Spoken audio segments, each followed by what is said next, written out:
District and John Parker, Kern Water Bank Authority. So please join me in welcoming the one and only Lois Henry and her panel.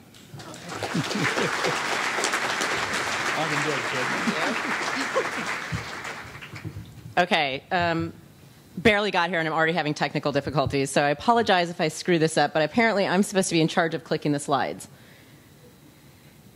We could have problems. Anyway, I'm Lois Henry, and these are all the water experts. And by the way, that's Dana Munn. He's the Kern River Watermaster.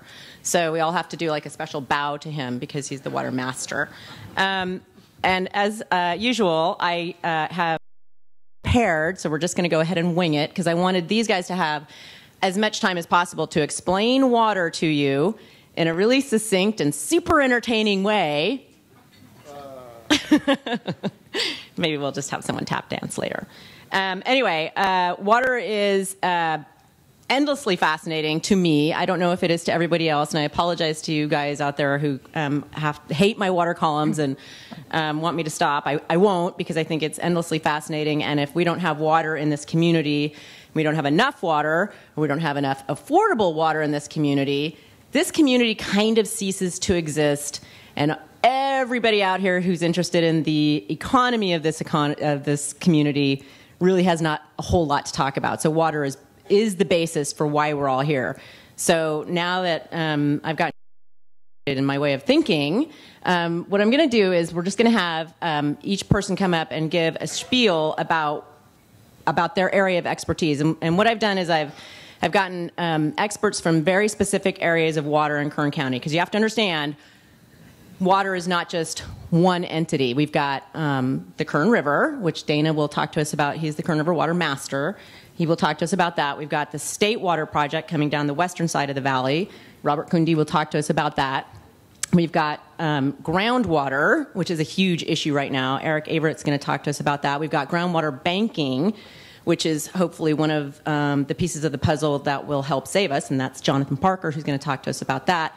Unfortunately, the other piece of the puzzle, which is the federal side, the Central Valley Project, Steve Collop, who was going to talk about that, couldn't be here because he's kind of fighting a fight right now, and if you read my Sunday column, you'll understand what that's about. I won't bore you with all the details of the exchange contractors and Bryant contractors right now. And then Curtis Creel is with the Kern County Water Agency, which kind of oversees a large portion of this. They have a hand in the river. They are a major, the main water contractor for the state, and they also just kind of know everybody. So that's what Curtis is going to give us an overview. But I'm going to thank Jeannie Varga, who is with the Kern County Water Agency, who really kind of assembled all the folks and got the slides together, which I hope I don't screw up too bad, and hopefully somebody can help me figure this out. So please, can we just give a real quick round of applause for Jeannie Varga, because she really helped pull a lot of stuff together. She doesn't.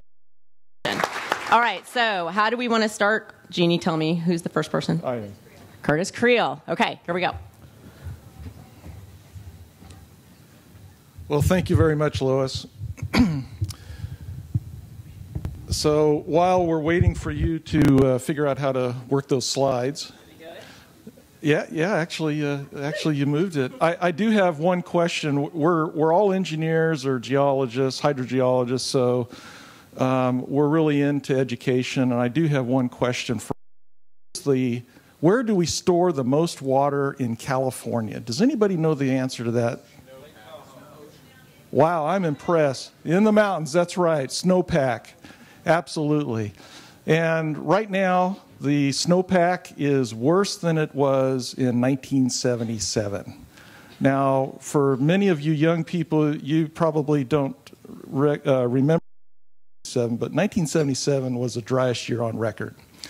And we're facing a water supply crisis this year that could be equally as bad or worse, after coming off of 3 very critically dry years.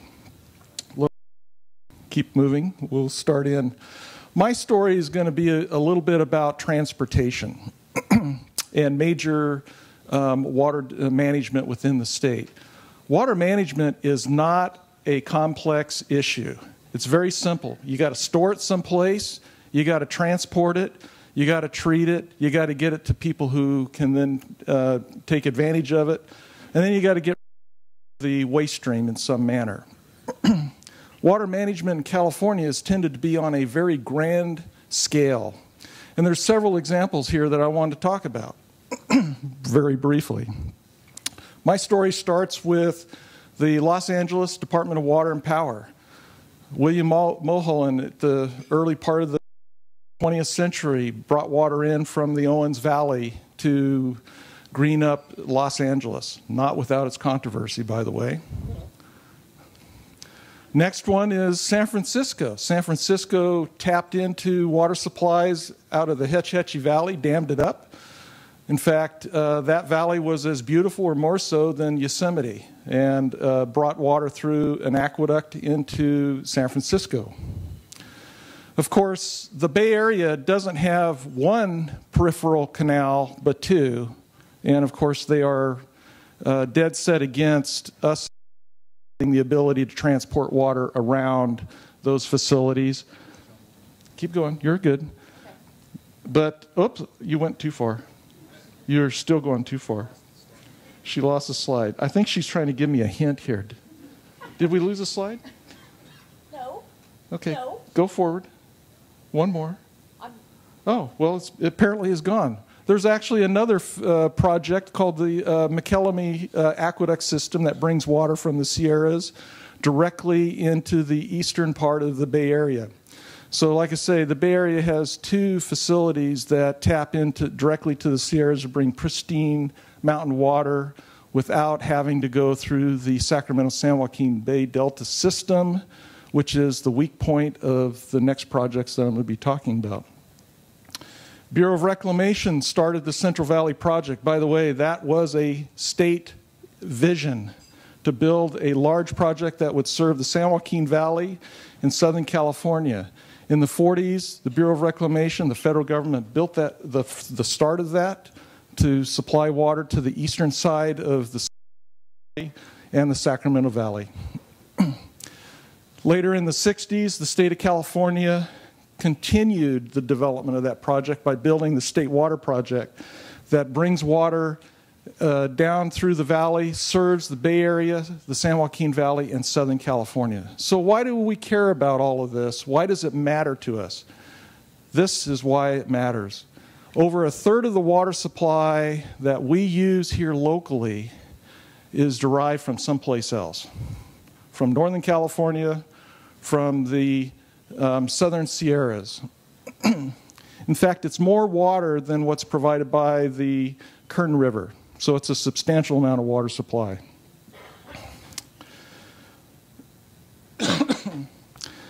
This will just help in terms of providing a little bit of background. I talked about managing the water supplies, transporting it.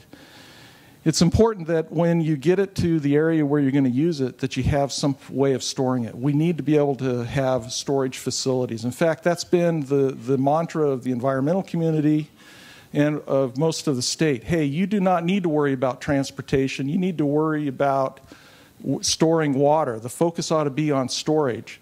Guess what? In Kern County, we've done that. Over $500 million have been invested in local groundwater programs that provide for that type of storage. If we have the ability to get the water supplies from where they originate at times when they're available, we can put it into the ground and we can utilize it locally. Now I'm going to turn it over to Robert Kunde, who is going to talk a little bit about some of the challenges that he faces with his district. Is the mic on? Can you hear me okay? Always a wrong question to ask, right? So, because if you can't hear me, then you can't respond. So, no one told me there were two screens, and I've got a pointer. Since I'm right-handed, I'm going to point at this one. So, Lois, can you advance 3 screens, please? Oh, there's my name, big deal. 2 more. 1 more. There we go. So, I thought I'd start off with where we are. So, I'm Robert Kunde, and Wheeler Ridge-Maricopa Water Storage District is this blue area down here right before you go over the grapevine. We deliver water to farmers. The yellow area is the Kern Water Bank. John Parker is on our panel today. He's the general manager there, one of the largest groundwater banking projects in the world. Eric Averett on our panel, Rosedale Rio Bravo Water Storage District. He's the general manager there that gets water from the Kern River and the state project. Dana Munn is the general manager of Shafter-Wasco, coming these pink districts take water off the Federal Central Valley Project, Frank Canal. He's also the Watermaster for the Kern River. And then Curtis Creel, who you just heard, works for the Kern County Water Agency, which is a wholesaler for water to all these blue areas. So the takeaway here is there's lots of water districts in Kern County, and they're quite diverse in their water supply. Next, back one slide, please. So this slide's complicated, but there's a takeaway. So about 1969, we signed contracts with the State Water Project, SWP, for water. And at that time, it was thought there would be 4 to 4.2 million acre feet of water available to all of the contractors, Kern and others. This green line, however, it has not turned out that way. Yeah, my laser pointer is fading. There's a green line right here. It goes through D 1379, 1485, and all the way down here. That is the actual firm yield of the State Water Project over time, extending all the way into today's period. And you can see it's a constantly decreasing line. That's a takeaway from the slide. All of our water sources, particularly the State Water Project, have a decreasing water supply. So when you're faced with it, and in 1991, new batteries. 1991, this doesn't show this, the State Water Project had a 0% allocation, like 1977 that Curtis mentioned earlier is the driest on record. Wheeler Ridge had 0 water supply, 100,000 acres of crops. What do? Well, there was local groundwater. We scratched together 60,000 acre feet in that year for a demand of over 200,000 acre feet. And you learn from that, right? You adapt. What do? You decide that you need to diversify your portfolio. Next slide, please. Or back, there we go. So don't worry specifically here, but what this shows is in 1991, Wheeler Ridge had 0 water from the state project and it was our only source. Now we have 17 here in 2014 and 2015. Why? We learned. We went out and we acquired additional sources. We developed groundwater banking projects. We put in wells so that if we had a repeat of 1991, we would be able to do something better than deliver 60,000 acre feet of water. So what we did last year with a 5% state project supply is deliver not only 122,000 acre feet, but our local farmers pumped about 60,000 acre feet for our total water supply need of 180. This year with a 20% supply, the far right column, we're actually not, because we had substantial water stored in reservoirs going into 2014 that we don't have this year to help make up the supply. So I'll stop there. There are economic consequences for all this. Lois is going to talk to us and lead us on to encourage us to share those. But I'm going to get out of here in my 3.5 minutes and move on to another speaker. Good morning. I will. I'm going to take your clicker. I don't trust you. I know Lois too well. My name is Eric Averett. I'm the general manager of Rosedale Rio Bravo, and like many of the individuals on the panel, we wear multiple hats. And so one of the hats that I wear is a member of the Kern Groundwater Authority. And I'm going to talk a little bit about the groundwater situation. So Curtis touched on the transportation and the need to import surface supplies. He had a chart that, a pie chart that showed about 1/3 of our water supply in the area is imported. Rob touched on some of the supply challenges we have as what I'd call the hydrologic drought. And I'm going to talk about the need to rely on groundwater as a backstop, whether it's because of hydrologic conditions where we don't have the surface supplies available, or sometimes we'll talk about in a little bit is the regulatory drought and how groundwater has been an important component to that. Many of you are aware, you've probably read throughout California some of the news stories about how water levels have been declining throughout the area. And in fact, a number of legal actions were taken throughout the state to try and protect or preserve groundwater levels. And much of that is a result of hydrologic drought. So last year, the legislature passed a series of bills that collectively we call the Sustainable Groundwater Management Act. There's 3 of them, and they basically, for the first time, mandated that groundwater basins in the state manage themselves to what they call sustainability, which means that if you take a certain amount out, you have to be able to replenish it so that the water tables remain static. And so this term sustainability is kind of the buzzword that we're dealing with locally. What exactly does it mean? It, for the first time, also gave tools to water districts. And so for the first time, we have the ability to meter or manage supplies And the challenge is going to be, how do we do that equitably amongst our growers or landowners in the event we have to make adjustments to the amount of water that we use. It also sets thresholds or standards that we have to meet, and these fall under this undesirable result category. So we have to manage the basin so that the long-term trend in water levels is flat, that it's not going down. And then finally, if we don't, one of the unique features about this bill is they said, we're going to let you do this, local guys. You get to be the bad guys and go out and manage this basin. But if you're not successful, then the state board is willing to come in. And we don't want that. Our goal is to preserve local management because we think we understand the resources in the areas and would do a better job. So on the left-hand side of the screen, you'll see a series of bars. And what these are is water supplies from the State Water Project over a period of time. It's about 1962 to 2012. And you'll notice that the trend is down. And you'd say, well, that must mean that there's been less precip, less snowpack. Not really. That's a long-term trend, and what we're seeing is the result of regulatory decisions that affect the amount of water that we're able to bring in, well, not just Kern County, but throughout the state. This impact is, and that's what I call the regulatory drought. It's a combination of hydrology, but also regulatory decisions that limit our ability to transport the water through the canals and put it into storage. The effect is on the right-hand side, and so this is a basin chart that shows the amount of water that we've taken out of storage. And I want you to think of that as a checkbook. On the right-hand side, what you're seeing is a long-term trend. We've taken about 70 million acre-feet out of the groundwater basin. The purple line, and I know it's kind of hard to see, but the purple line with circles is what we call the Tulare Lake Basin, and that's where we are. We represent about 1/3 of that area, and that results in water levels declining throughout the area. And so we see higher energy costs associated with pumping and a number of other impacts. And so this kind of set the stage, this perfect storm, if you will, for the Sustainable Groundwater Management Act to be implemented. And one of the things that we're doing, and I know this group is very interested in, well, what does that mean to us? What does it mean to our economic engine? If we're dealing with hydrologic drought and regulatory drought, water is the lifeblood of any economic engine. You don't have agriculture, you don't have oil, you don't really have a reliable water supply. And so a group of us have been working for a number of years on this. In fact, all of the water interests in Kern County have been working on this for 2 years, even in advance of the legislation, and we decided we need to make sure people understand what are the impacts associated with the Sustainable Groundwater Management Act. And so we engaged a third-party consultant, not one of us, somebody independent, to prepare an analysis so that we could evaluate, if we had to implement this new Groundwater Management Act today, what are the economic impacts in Kern? That was an important story for us to be able to convey to Sacramento to say there's unintended consequences. This is a chart that shows that. So first and foremost, if we had to be quote-unquote sustainable in Kern County, based on the information we have available today, 20% of the irrigated agriculture would be gone. That results in about 185,000 acres of irrigated ag that just goes away.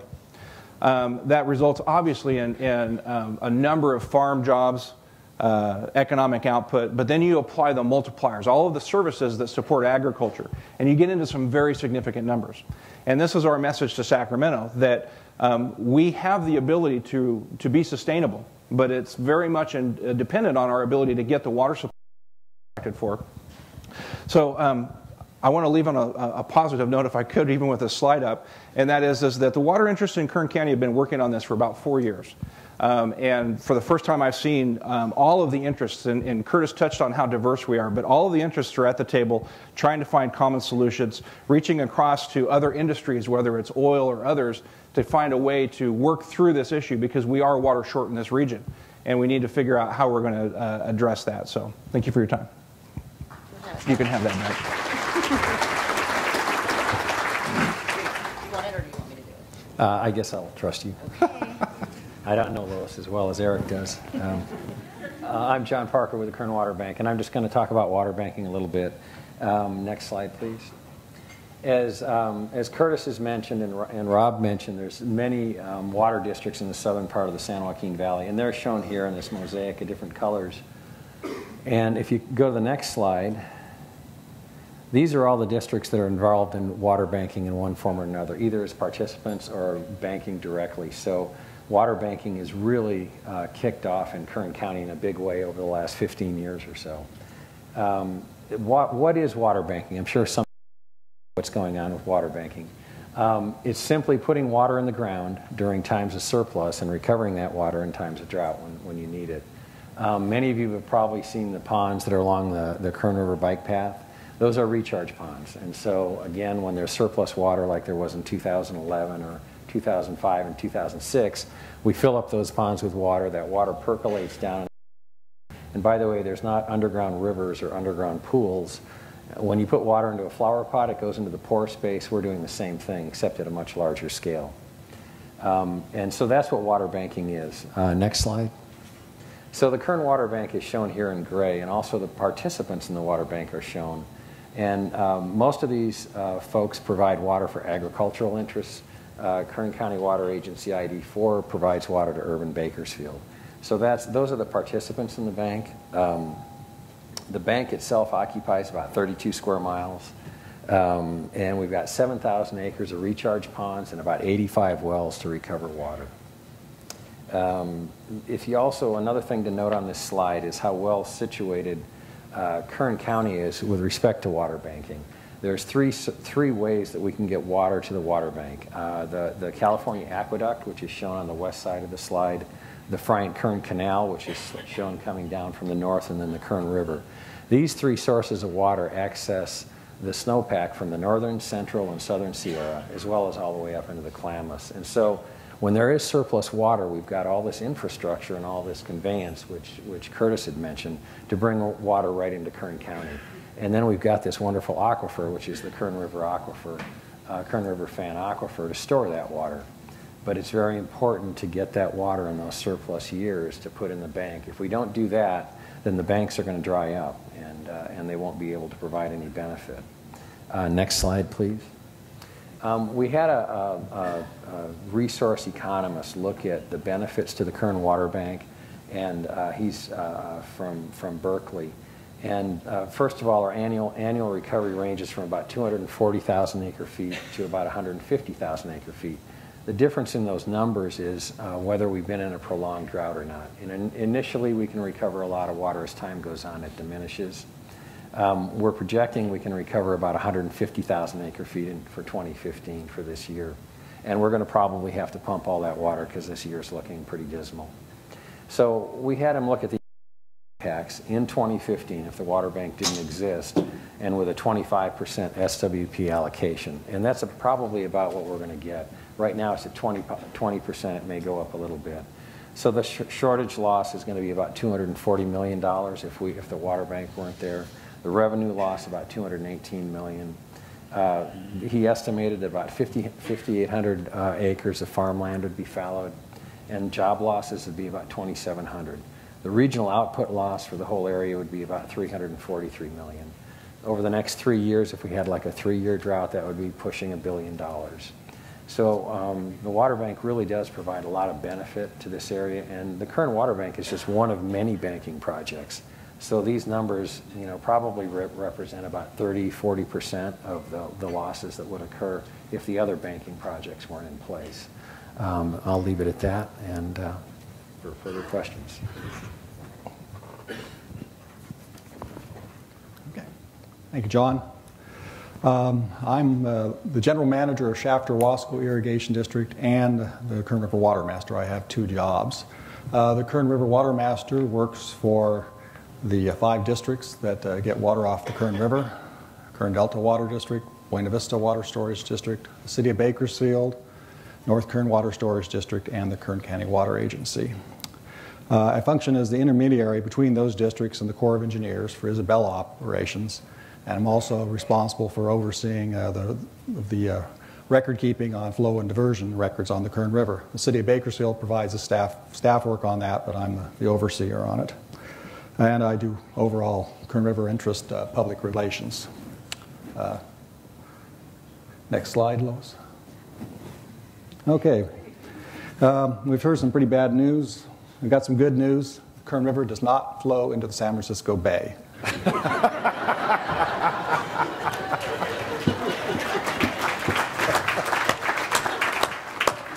No salmon or smelt are taking our water.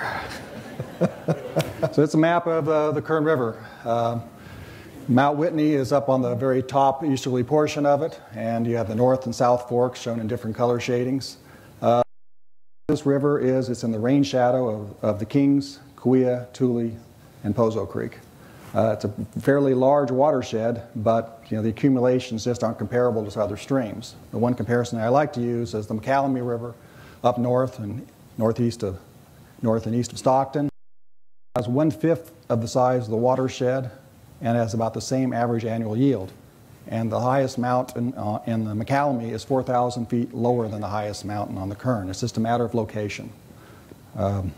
South Fork is in the rain shadow of the North Fork.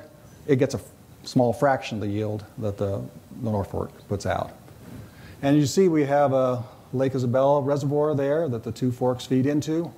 You probably have heard about the situation up there. We have the Corps of Engineers working on a dam safety remediation project. There's 3 problems with the dam. Number 1 is earthquake stability. When the dam was put in, they assumed an earthquake that passes through the dam was inactive. Now, under today's standards, it's active, so they have to make sure that there's not going to be problems with the dam during an earthquake. The second way is spillway design. When they did the initial work estimating out the maximum probable flood, some events that happened after the dam was installed came about, and when they recalculate under today's standards what the maximum probable flood is, it's about 4 times higher, so they have to put a bigger spillway in. And then there's a seepage concern about seepage through the dam. Well, they're going to put in a huge spillway and take out the hill to the south side of the main dam. They're going to generate enough rock from putting that spillway in, they're going to be able to fix the earthquake and seepage problem. It's going to cost the Corps of Engineers about $500 million. They'll get done about 2022.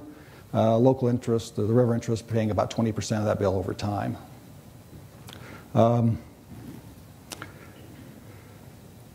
So I've gone over Isabella. Next slide, please. So this is our average April-July Kern River runoff. They started measuring this in 1894, and today, the last 3 years have been the worst three years in a row of record, cumulative, where you took the cumulative volume of those 3. The snow surveys and forecasting they've done for 2015, it appears that this will be the worst individual year of record, be somewhere below 18% of normal.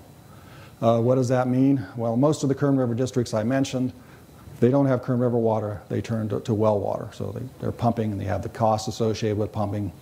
My estimate average for the last 3 years, including the estimate of this 4th year, is about $35 million a year just for the pumping costs alone. So given that, I've got my 3 minutes. You did. Thank you. Good job.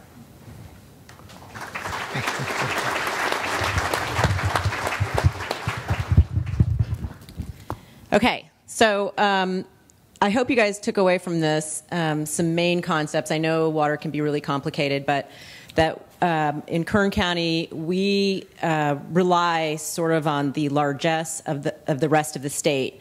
We, through the State Water Project on the west side and the Central Valley Project on the east side, we get, what, 1/3 of our water, right? And so, and our Kern River water are obviously precious to us. But I mean, look at that slide that he just put up. The Kern River is mercurial best. So, our best bet is to, look at what we've got and see if we, how much can we conserve, how much can we save, how much can we store.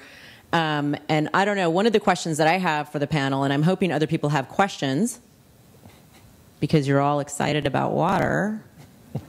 Hello? Anyway, one of the questions I have, and something that we didn't talk about, but I hope that most people have heard about it in the news, the governor wants to put some tunnels through the Delta and try and make that a more consistent supply for us. Although, when you get really into the details and meat of that project, and Eric may be able to talk about some of his concerns as far as the details of the tunnels project, it doesn't necessarily guarantee us the water that we so desperately need, and by the way, which each of these guys is still paying for, whether we get the water or not. That's kind of a key issue. But one of the questions I had was, given the cost of the tunnels, which is $20 billion? $25 billion. $25 billion, what would Kern's share be? Approximately $2.5 billion. About $2.5 billion, and that's on top of the money that we've already spent to do all the studies and all of the engineering designs and stuff, which has all been borne by the contractors, by the way. Would it be at all more feasible to look at desalination? Because I've gotten a lot of questions about that. Carlsbad sort of exists on desalination plants. I think Santa Barbara is restarting, Camarillo. What about desalination for the valley? Is that possible? And would that be comparable when we're talking about the cost for the tunnels? And then would we no longer be at the mercy of other Delta interests? Very good question, Lois. Oh, you have your yeah, I've got my mic on this time. Desalination makes a lot of sense on the coast. They can locate those plants next to a large source of energy. It does take a lot of energy to push the water molecules through the membranes, so they do need to locate them, co-locate them with power plants. A lot of the facilities are relatively small in comparison to the types of supplies that we're looking at with the Twin Tunnel project. Give you some example, if we were actually successful, we'd be looking at something close to about 800,000 acre-feet on average from the Twin Tunnel project. That $25 billion that I mentioned is a larger cost, and it's spread over 50 years. It includes the operations and maintenance costs, as well as habitat development. So it's a far greater portion than what would be paid for the water supply. Still, having said that, there are a lot of facilities. Central Coast, in fact, has been working on a small facility for doing desal. Problem is you got to have it close to, you got to have a way of getting the water distributed to the plant, and then you have to have a way of addressing your waste stream. Within the valley, over on the west side, we do have what's called perched water supplies. Unfortunately, those aren't probably large quantity of water. It'd almost be like you'd be sucking out of a, using a straw to suck out of a milkshake. You know, you get to a point where you basically sucked all you can, then you got to move the straw to another spot in the glass and take a little bit more. Buena Vista's looking at that water with a lot more positivity than you seem to. Pardon me? Buena Vista seems to be looking at that perched water with a lot more positivity than I'm hearing here. Oh, I'm sure that they are. And that's not to say that there aren't opportunities to do that. In fact, lately we've been looking at the ability to recapture produced water from oil field production. There's 8 barrels of water that's produced with every barrel of oil. Problem is you got to do quite a bit of treatment, including dealing with the high TDS, and in some total dissolved salt. Yeah, and in some cases it's much higher than ocean water. In fact, John's got may have some thoughts on being able to treat those types of water supplies.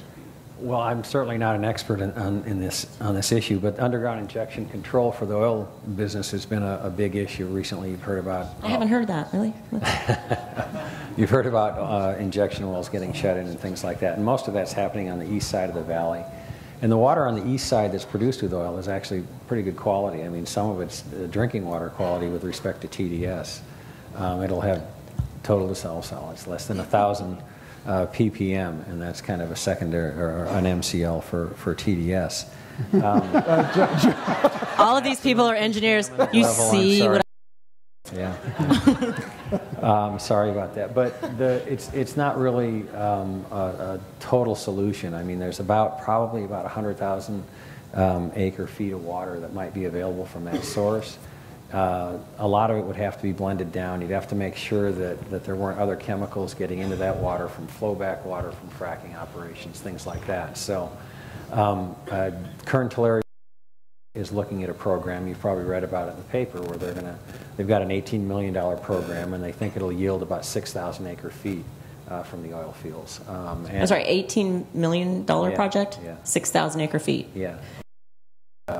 Coelho Water District has been taking oil field water from the Kern River oil field for quite a while, and that's about, I think it's 30,000 acre feet a year. And again, they water to make it work for ag. And so it is a possibility, but it's not going to be a total solution.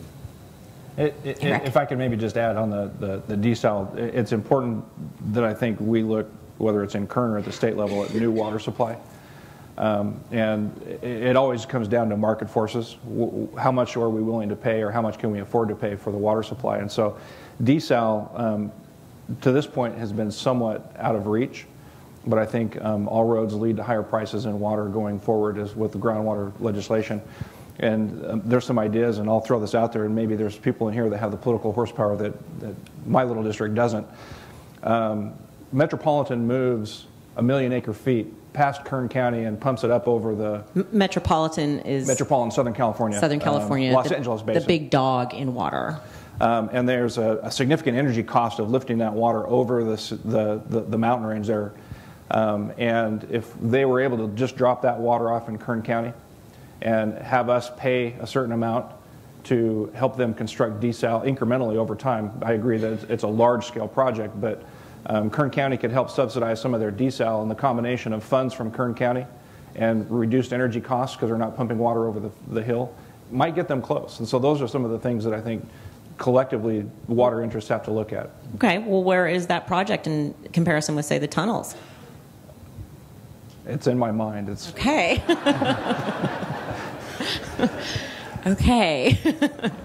But it's those types of ideas and projects that I think are either complementary to the project, to the tunnel project, or could potentially be alternatives or augment the supplies. The focus is we need new water supply. When you look at the demand in California and you look at how it's being allocated, we need to develop new supplies. So, notwithstanding the tunnels may allow us to move water, there's still a finite that's not amount new. of water. That's not going to be new water, though. That's not new water. That's what we need in Kern County, new water. The important thing to remember about the tunnels is it's not going to create any more water for Kern County. In fact, we don't even know what the minimum would be of what that supply would be. So, which is why so many people have questions when you're looking at a $25 billion bill, and they can't even tell you what the minimum amount of water would be. As business people, I'm sure you understand, that's not a really good starting point to decide whether you're going to invest in this as a project. So a lot of districts, including Rosedale, are having a real angst as to whether to go forward with their funding on that. So when people start talking about the tunnels, there's all kinds of issues in Northern California with a lot of people being angry about it and not liking how it's going to disrupt the fisheries or the refuges, et cetera, et cetera. Well, there's a lot of people who are looking at this very economically and wondering, if this is something that we should really do. Now, as far as what Eric said, I think it's something that really needs to be imprinted on everybody's mind is that water and money are absolutely intertied, and as we go forward, water is going to cost more money, and that's going to create a lot of ripple decisions as to whether we can continue to farm in the manner that we have farmed and the types of crops we have farmed and the amount that we have farmed. Last year, Buena Vista sold water for $1,500 an acre foot. $1,475 an acre foot. And nobody batted an eye at that. And in Kern County, for state water project and federal water project, state water project is what, $130 an acre foot? Well, last year it was over $1,700 per acre foot when you factor in the cost. Right. Well, because you have to remember they have to pay for their entire allotment, whether they get an acre foot or 100 acre feet. So, but if you get your full allotment, typical year would be about $130, $140 an acre foot. So farming operations in Kern County are sort of predicated based on their costs for water, which have been around $150 an acre foot.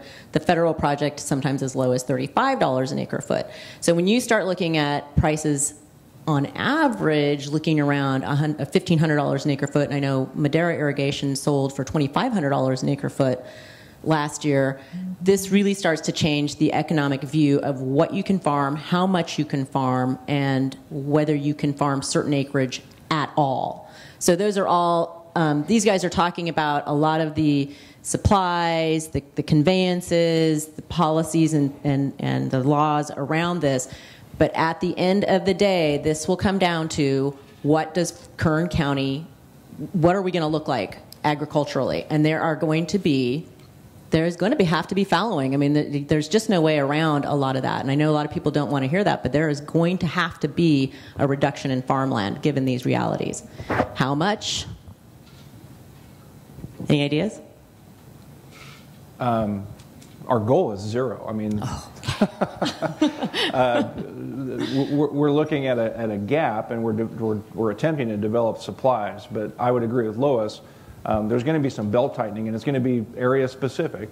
But it's hard to estimate because, again, we're looking at a 20-year planning horizon, and many of us are trying to develop. Like the Kunde project is a good example. That's a new supply that they could add to their balance sheet and reduce the amount of fallowing they potentially have to do.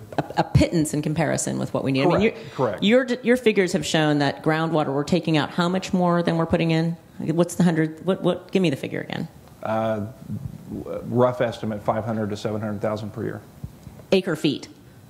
So it's 500 to 700,000 acre feet per year we're taking out more than we're putting back in, and that's not going to be allowable by the state at some point. That's just not going to happen. Plus, it's just not sustainable over time. So you can see that these issues that I write about, that you should read about every Wednesday and Sunday in the Californian and online, Bakersfield.com. These are issues that are going to affect each and every one of us.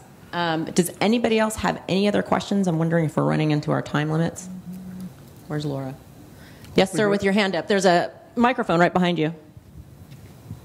Do they think we're ever going to get a higher allotment of our state water again? Or is it always going to be in the 5, 10, 20% range?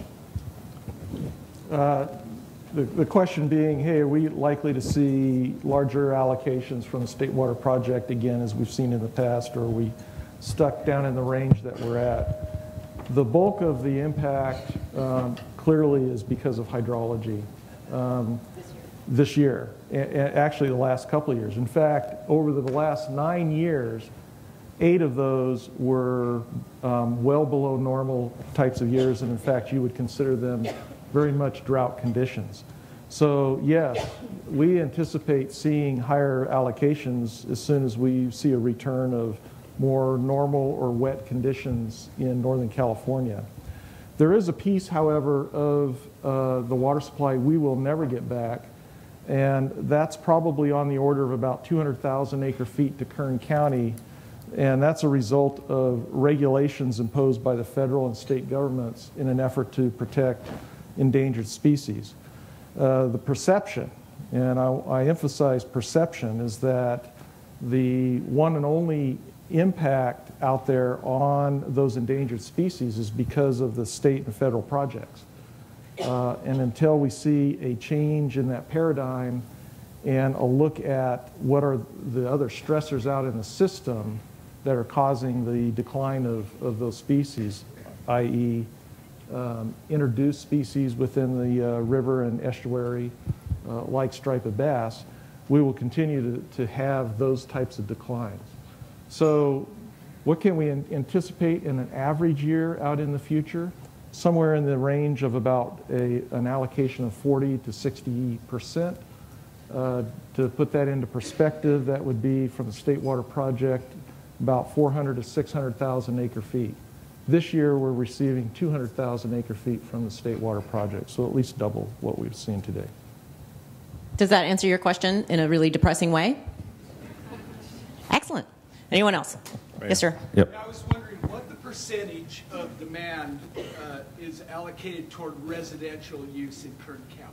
Of our total demand, how much is residential use? So, and the client questioning is then why should the general public pay for infrastructure improvements, or should industry? You want to go? Well, I don't know if I can answer the second part of the question, but collectively, when we look at Kern County, the total demand is about 2 million acre feet per year. The urbanized areas are about 200,000, so roughly 10%. So, as far as who should pay for the infrastructure, with the State Water Project, the water contractors, which is Kern County Water Agency and all of their member units, and the city of Bakersfield gets a part of that, and Metropolitan, they paid for that. They paid for the entire system. So they paid for the building of it, and they pay for the water, and they pay for the operation and maintenance. So they continue to pay for that. As far as the federal system, there is sort of I think that they would argue, I'm going to let Dana talk about the federal system because there was an argument that it was completely subsidized, but they've been paying over time, and I think they've paid the gap in that cost.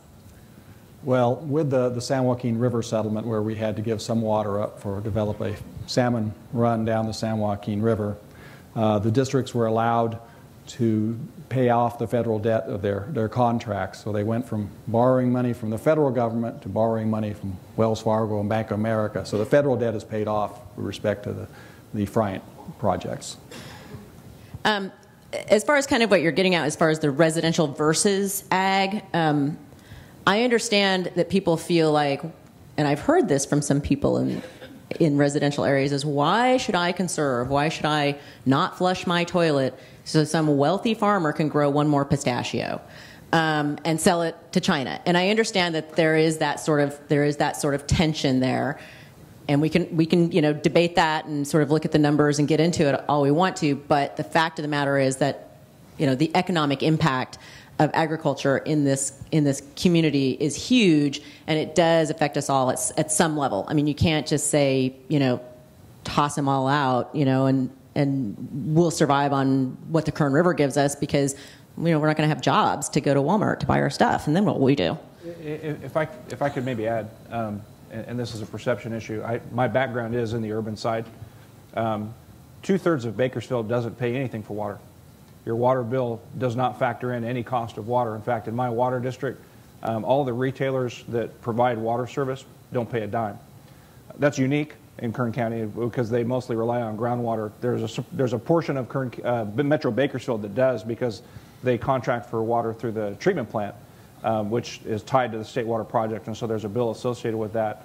But I don't think any of the discussions going forward has somehow tried to link the urban areas as payees to support, because right now really we're just trying to figure out how to develop the water supplies. I saw a hand up in the back. Yeah, I got a quick question. Have the water districts produced maps defining their salinity gradient in their particular regions of 10,000 parts per million, which is a concern nowadays, or 3,000 parts per million? Do you know how deep you have to go to get 3,000 TDS in your particular water district? Wow, that sounds like yeah, and 10,000 and the 3,000 come into play with the underground injection control issues that have come up. Yeah. And the oil companies, that you can exempt an aquifer if it's between 3,000 and 10,000 ppm under certain conditions. And so the question is, have the water districts defined where that is? Well, most of the water that we produce is well below that 3,000. And there's a huge data gap, and that's one of the problems with the UIC program, between where the oil where the oil is being produced and where we're using the aquifer. And we've run into that in the Kern Water Bank. There's an adjoining oil field that wants to exempt an aquifer, and there's this big data gap between the two, and it's what's, we really need to figure out what's going on between those two areas. And so I don't think you're going to get a lot of help from the water districts defining that 10,000 mark. That 10,000 mark is also used for the stimulation issues as well. For fracking, SB4 requires monitoring if an aquifer isn't exempt, and so it's important with respect to that for oil companies as well. So. Did that help answer your question? Very good, thank you. Anybody else? I have an economic comment. Looking at you, Kevin Burton. Was there another question? No, go ahead. Sorry. Oh, you have your mic on. So we thrown around a couple numbers on dollars per acre foot, $100 to $150 per acre foot for a state project, quite a bit less for Friant, $2,500 an acre foot for Moderator Irrigation District.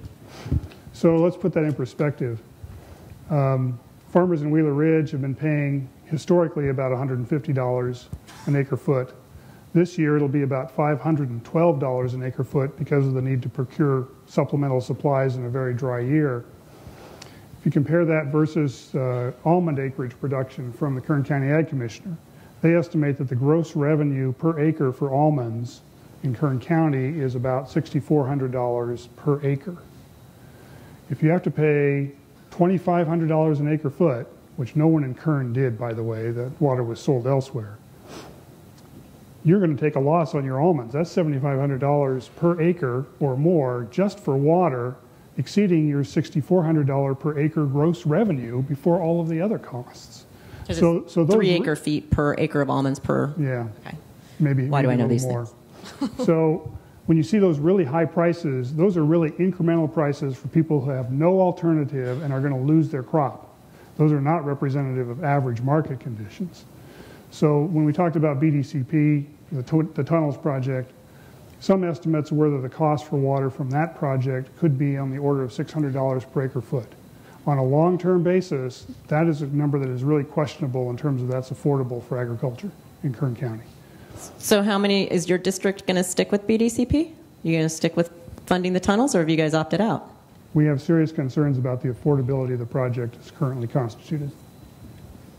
No decision has been made. We haven't gotten to the decision point. And frankly, I think most of the folks up here would agree, we all want the tunnels projects to succeed. There are problems in the Delta. Conveyance is a big problem. This helps fix those. But if it fixes them in a way that you can't afford to pay for them, then it's not really a solution.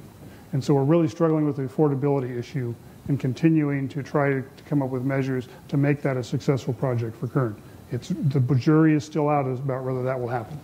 So it's something I think it's important to, I know it's difficult and it's complex and all that kind of stuff, but it's super important for everybody in here to kind of keep tabs on what's happening with the tunnels, because as you can see, that's going to have a direct effect on whether people are able to make a decision to, continue farming at the level that we have been. You guys are still in on the tunnels, right? Yes, we're still participating at the state level, and we do play a very active role. We felt that Kern County needed to be at the table, having those discussions with the state and federal government, as well as other public water agencies. I agree with Rob that in terms of the economics, it is an economic question for agriculture, whether or not it can afford it. For the domestic supplies, for example, what Eric had talked about, that 10% that is related to the urban areas, it's not as much of an economic question. I mean, we're talking about $5 per household per month change in cost. But on the agricultural side, as Rob just pointed out, it's really a big issue, a very big concern. The other concern that we have is that this project, you're playing the long game. I mean, we're talking about a project that will take 10 years to build. And you've got costs during that 10-year period that somehow has to be financed and paid for. And then it doesn't produce the water supply that would come with the project until after that 10-year period. We just don't see any way that agriculture can sustain its share of the payments during that 10-year period and still not get any water supply. So you guys are going to have to be paying for the tunnels and for the water that you may or may not be getting from the state water project at the same time? That's correct. Yeah, that's a good equation. Yeah. If my customers decide to bet the farm that will be a successful project, because if it's not, there's a huge fixed cost associated with it. And if it doesn't produce the water that you can farm to generate the revenue to pay the costs, then you go out of business. That's a serious economic impact. So you guys are all a bunch of gamblers. Farmers? Are you kidding me? A bunch of gamblers. That's what we do. Well, Lois, to kind of, I think you made a really good point about the difference in, domestic uses versus agricultural uses within Kern County. Think about it statewide. Agriculture represents less than 2% of the state's GDP, right? So in some sense, you could look at agriculture statewide, and if you saw a huge hiccup in that industry, it would just be a blip on the economic screen for the 7th largest nation in the world. It really wouldn't have a major economic effect. But in Kern County, we're talking about a third of our economy is associated with agriculture, maybe more when you start factoring in the ancillary services and products. So it would have a huge effect here, and even on all of those that don't directly rely on it as their source of income. So is everyone thoroughly depressed? Yes, sir. Once we see this runoff graph in it, you'll notice that it goes up and down, obviously. And we've suffered 3 or 4 years of the worst part of the graph going forward. Obviously, we don't expect it to continue that way forever. How critical is it that if this does go forward, what kind of position does that put us in? What I haven't heard here is really how critical is this, how much rationing is needed, if any, and how prepared we are to deal with another year, another 2 years of drought. So let me talk specifically about Wheeler Ridge, because there's probably general applicability. I'll point out that for Dana's district and Shafter Wasco, they're getting a 0% allocation this year. The state project's getting 20. For Wheeler Ridge, that slide I showed you earlier that you didn't have time to absorb all the numbers in, shows that we're about 60,000 acre-feet short of meeting full demands for ag. In Wheeler Ridge, we've had mandatory rationing for 6 of the last 7 years. It's not a case of, are you going to voluntarily cut back like we're talking about in the urban setting. We tell our farmers, this is all you get. Right now, they make it up with pumping groundwater.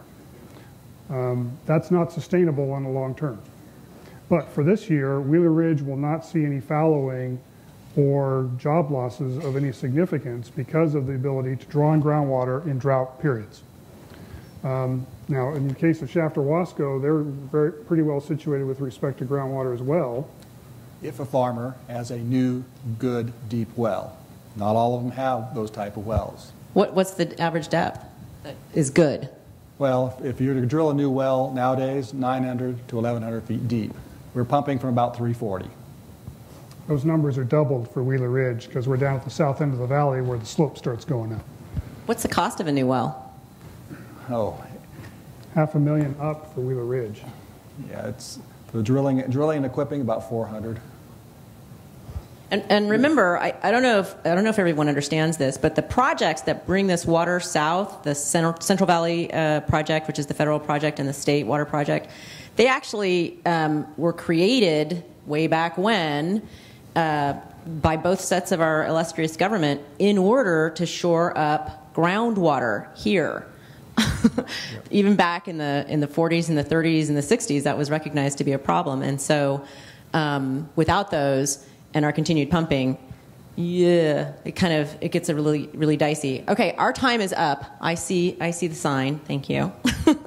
And so I hope you guys all got a little bit out of this, and I hope you all read the paper because I just got like 3 or 4 more stories just listening to what these guys are talking about. So you guys can expect some phone calls. Yeah, I really appreciate your attentiveness, and thank you very much, and thanks for the panel, and thank you, Jeannie, for all of your help.